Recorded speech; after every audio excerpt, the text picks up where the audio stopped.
I would recommend you to read David Taylor's Blood of a Stranger. It was when Whitehead came into Sierra Leone that he exploited the diamonds of the Mando people. Thank you, my reference speaker, for an awesome answer. The colonial master assures us in Blood of a Stranger by David Taylor, the colonial master came only to exploit the diamond. The colonial master into Africa has no more harm than good to our society. Let me arrive at my point, remind me later, please. In things fall apart by Chinua Achebe, he once quoted, when a handshake crosses an elbow, it becomes another thing. We embrace the colonial masters, and they have put a knife on that thing that held us together, and things have fallen apart. Let me arrive at my point, remind me later. Power is a poem that teaches us not to be power drunk because we are not sure of being powerful forever. At this juncture, I rest my case. Thank you. Oh my, that was a nice, fantastic point of view. Amazing. She's spent 3 minutes for 2 seconds. Now to this speaker's on a simple conversation. Pay homage to the man who is on top. So that when you're on top, others will pay homage to you.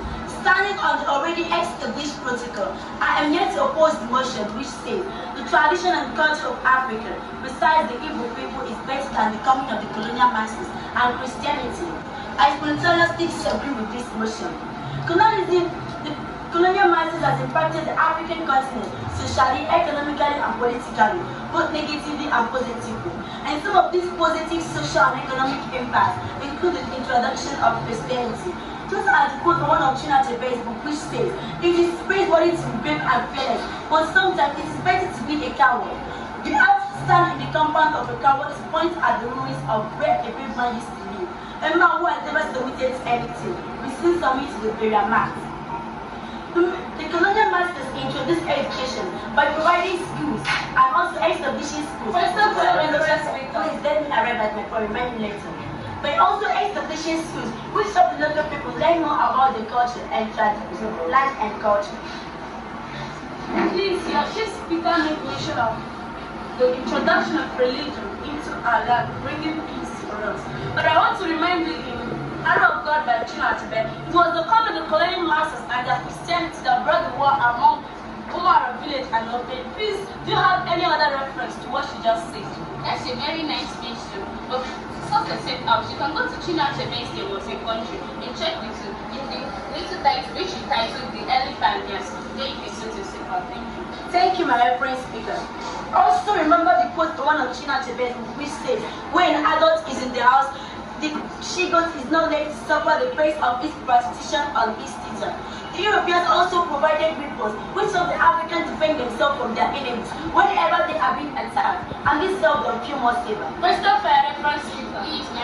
Your chief speaker made mention of the colonial master introducing weapons into our land for self-defense. But I want to remind you in Arrow of God by Chinua Achebe that it was the same weapons which the colonial masters introduced for us that the Umaro village used in killing themselves. Please, do you have any more reference to a book she got it from?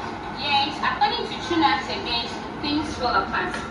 It was true that the colonial masters introduced the weapons for us, but we Africans are not using it selfishly. According to Chinua Achebe, things fell apart. Chapter 5, paragraph 2. It was clear that it was the people of Umaro that had those weapons. The colonial masters taught them how to use them, and the colonial masters didn't teach them how to use them for them to kill. For them to use it against themselves, rather they introduced it to them so that they will use it for self-defense against the people of Abebe and Africa, which were their enemies. Thank you, my reference speaker. It is true that the Europeans provided weapons to the Africans, but what was their aim? It was for self-defense. But the Igbos, out of their selfish and ignorance, used it in a stupendous way. They also provided new farming tools and also provided new crops from the new land. According to one of quotes from Chinua Achebe, which says, no matter how prosperous a man was, it was unable to handle his children and instruments. Please let me arrive at my point, remind me later. It was unable to handle his children and instruments, especially instruments. He was never really a man. The chief speaker made mention that the colonial masters introduced a mechanized agriculture for us. But I want to let you know that in Things Fall Apart by Chinua Achebe, that there existed a farming culture which made Okonkwo a rich man back then. But nowadays, how many of our youths are farmers? Please, do you have any other reference for that? Yes, according to Chinua Achebe, things fell apart. It was clear that Okonkwo cultivated many farms, but Chinua Achebe made it clear that Okonkwo suffered and stressed himself and his families. They spent hours and days, months in the farm cultivating. But the coming of the colonial masters introduced more mechanized farming equipment for us, such as bulldozers, which makes our work easier for us. Thank you. Thank you, my reference speaker. The Africans were able to learn languages from the colonial masters, which included English, French, and Portuguese. And this has helped them to communicate well in this globalized world without any difficulty. Remember the quote of one of Chinua Achebe, which says, "Wisdom is like a goat skin bag. Every man carries his own." Remember that these colonial masters came to our land and they helped us to discover what we didn't know. That is our natural resources. Your chief speaker made mention that the colonial masters helped us to discover what we didn't know. But can I remind you, in God of a Stranger by Dele Chalet, the colonial master instead came to Africa to exploit us, just like Whitehead did in God of a Stranger in Man the Land. He came to exploit it. So do you have any other reference that says that she's right on what she's saying? That's a wonderful question. But if you set yourself out, in Chinua Achebe's day was a country. In one of his titles that he titled, if the post-independence day, then you can sort yourself out. Thank you. Thank you, my reference speaker.